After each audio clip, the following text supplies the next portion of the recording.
This is how I color grade using 3 different workflows: without LUTs, with LUTs, and more recently, Cineprint 16. The first method is without using any LUTs. I do this when I have time to spare or when I have a certain look I'm going for. Firstly, I shoot in S-Log3, so the first step is to transform that into Rec. 709 using the Davinci color space transform node. I then add the color correcting nodes before the color space transform. That's white balance, exposure, and contrast. I do this before because this is when it's still S-Log3, so we have as much information as possible. For white balance, I use the chromatic aberration node to adjust the temperature and tint. I use this effect instead of the offset sliders, as I feel like this gives more control and results in a more natural image. I first fix the white balance, adjusting the tint and the temperature.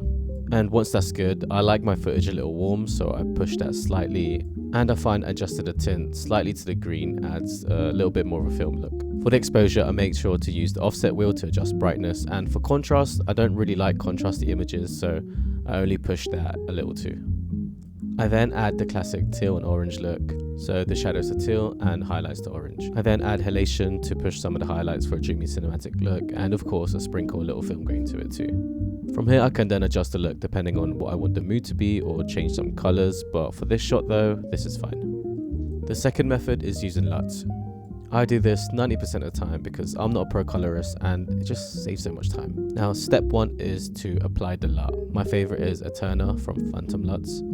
Notice I don't use the color space transform because these LUTs were built for S-Log3, and that's one thing to know when using LUTs because not all LUTs work for all types of footage.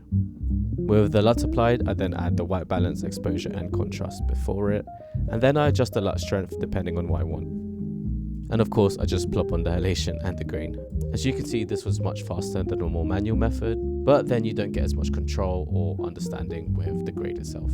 And this brings us to the third and final method. It's not magic, it's Cineprint 16. So this is a power grade and I see it as a color grading template.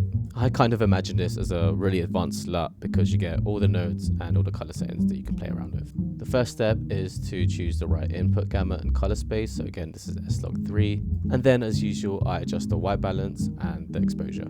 I then change it to use print film instead of Cineon, and this is using Davinci's default Kodak LUTs. As you can see, there's many different settings we can play around with. I normally turn off the blur and the sharpening, and then I adjust the grain a little bit. Now I've used this for all my recent videos just to get that film look fairly quickly for the travel stuff, but honestly I've barely touched the surface of it. And it may look quick with how I've done it, but if you really want to perfect that film look, this method may take much longer than using a LUT.